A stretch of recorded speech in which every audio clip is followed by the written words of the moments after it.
Yeah, I think trending in the right way. We've got our meeting with the training staff after practice today, but both guys are, like I said, working their butts off to try to get back and be ready to go, and we'll see how they do today. Today's kind of, as you guys know, a different schedule than what we've had here the last couple of years, where we'll still be running around doing things, and then tomorrow goes to more of a walkthrough. So Friday's kind of your day to figure out, hey, what are we thinking?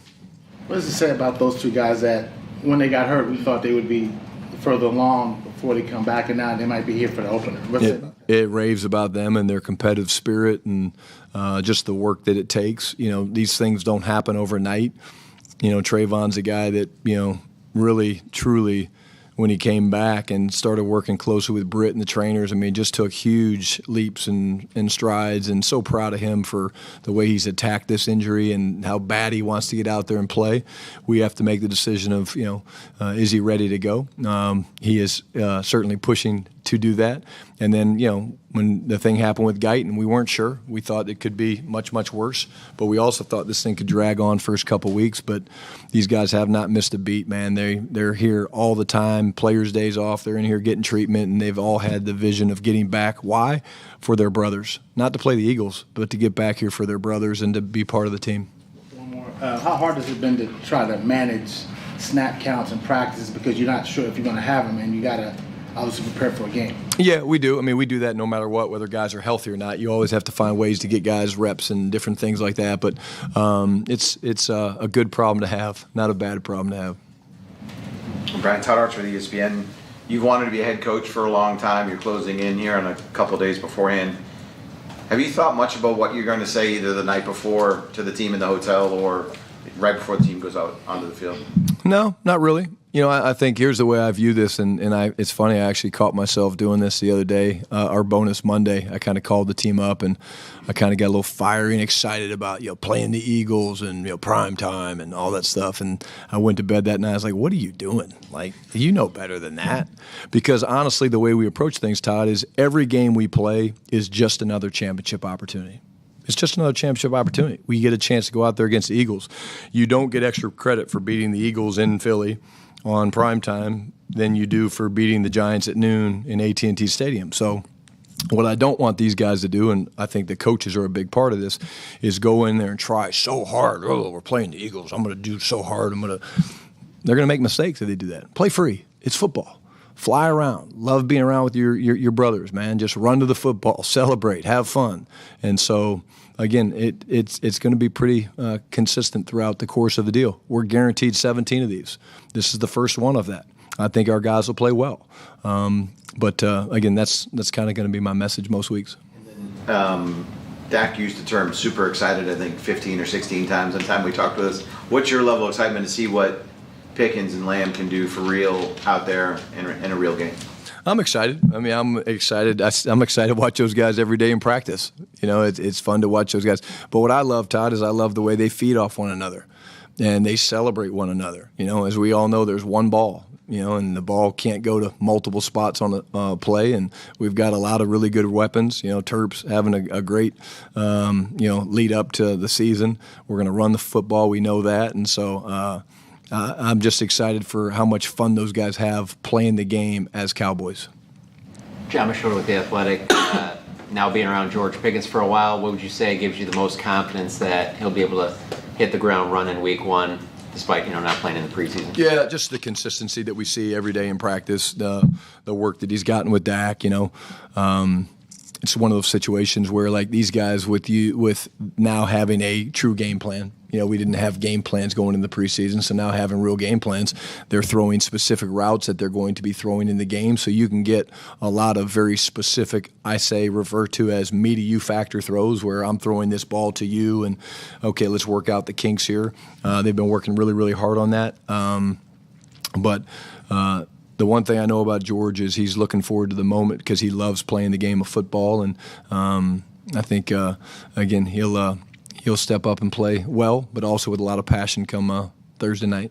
With you knowing Dak, when you guys made that move, did you think that the rapport between him and George was click the way it has? Yeah, but again, I don't think it was just Dak. I think a big part of it's GP and how GP came in here. And GP's been humble, and GP's been all about, hey, whatever's best for the team. And then CD leaning into GP.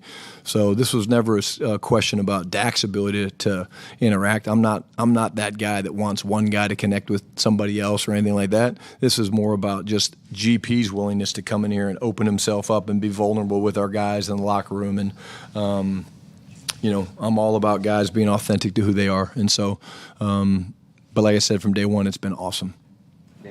Nick Harris, Full Start Telegram. You've been building this offense the whole offseason, working with Dak and training camp. How excited are you to finally just put it on the field on Thursday night? So excited just again to see how these guys take the stuff that we've been practicing and get it out there. Obviously going against a great defense. Ton of respect for Vic Fangio and what he has done in his crazy career, and their defense is very, very talented. They're very simple. Their ability to communicate non-verbally is quite astonishing, to be honest with you. They're tied and aligned on the same page with things, and it'll be a tremendous challenge for us. But our guys will be up to it, and I think we'll play well. And then it'd be your first time building an opening script in a couple of years. Have you already done that, or are you going to do that the day of the game? No, I start that kind of this afternoon and leading into tomorrow, and we'll get a chance to kind of walk through it a little bit, before we go play. But it's a little bit like riding a bike. You kind of know what you want. Doesn't mean it always works, Nick. It doesn't always work. Sometimes you got to adjust. That's what opening game football is about, man, making adjustments. So we'll see. Joe Hoyt, Dallas Morning News. You mentioned that nonverbal, stuff that Vic Fangio does. I guess from an offense perspective, even in scouting, how do you try to pick up on stuff? When do you recognize, hey, that's nonverbal, and what can that do for you guys in terms of providing challenges during the game? Well, they make everything look the same. They do a really good job. It all looks the same. It all comes out of the quarters-based deal.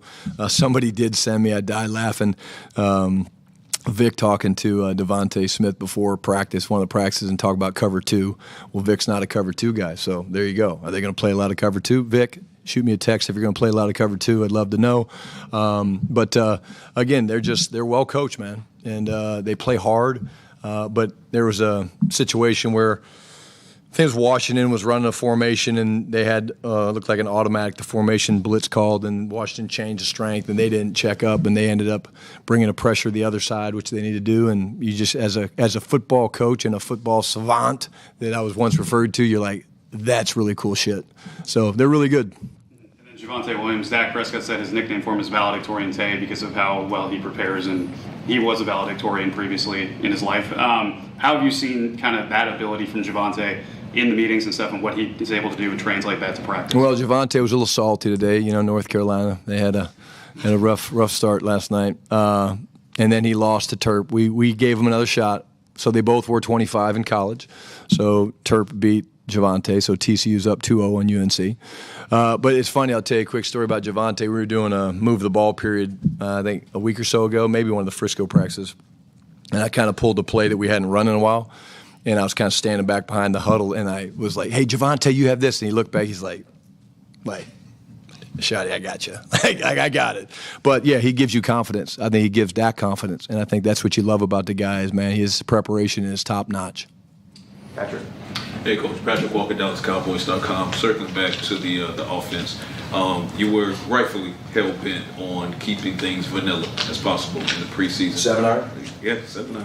Yep. Just talk about how excited you are and knowing that you still, and the importance of having that element of surprise going into week one. Well, it's the only chance we ever get to do it. Next year there's going to be hopefully 20-plus games for people to look at of us. Again, there's just, when you put a new staff together, Patrick, it doesn't matter whether it's offense, defense, special teams. Why would you want to already give a very, very talented defense and an incredible coach and Vic and his staff, and why would you want to give them those opportunities to kind of prepare for things? Do they know we're going to run the football? Yep. Do they know we're going to try to throw the ball to George and CD? Yep. Is Terp going to be involved? Yep. But they don't have to see exactly how we're going to build those things. Tommy Arsh, DallasCowboys.com. You've talked so much about wanting to be physical. How much of a early barometer is this going to be with their offensive and defensive line for just how physical you guys are on the last scrimmage? Tommy, great challenge, man. I mean, these guys, that's what they do. I think if you would talk to Nick and Nick was standing here, I guarantee you one of the things that they would talk about is they want to, own the line of scrimmage, and that's what we want to do. So you got two teams that are kind of built on that, and now you got to get out there and put the ball down and see how the trenches play out. But again, I'm excited to watch our guys go compete, and again, very formidable challenge. Jalen Carter, man, incredible football player, and their offensive line speaks for themselves. I mean, what they've done and what they've been able to do. Jeff Stoutland and I actually coached together in 1998 at Syracuse University. Jeff was the tight end coach, and he's one of the top 2 or 3 offensive line coaches in our league, man. He's just different, and be great to give him a hug before the game. And then Tyler Booker, how do you gauge his readiness ahead of an assignment like Carter and Davis? You guys know Book, man. He's excited about the opportunity to go play football. He's played against great players. I don't know if he and Jalen ever matched up. They probably didn't. They probably missed each other with both guys, leaving early. But again, Jalen's going to win some battles. Book's going to win some battles, and that's football, man. And if you can't get excited about that going into a matchup in a game, hey, man, I get to block Jalen Carter. How cool is that? And Book is ready for the challenge, but it'll be a fun one to watch. Garrett Podell, CBS Sports. Brian, you held Javonte Williams out of the preseason. How do you feel like he's physically equipped to handle lead running back responsibilities? Yeah, I have no questions about it, Garrett. He's played plenty of football.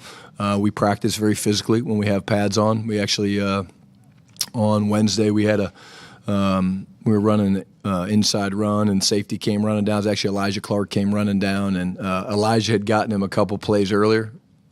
Tay got a little high, and Elijah got him, and Tay got a little lower, and Elijah felt it. And so I don't worry about Javonte. He plays the game one way. He's physical, and he plays it with passion and really good pad level. Quickly on Dak entering his 10th season, how have you seen him really just grow from the time that you've been here since 2022 on the field, off the field here entering?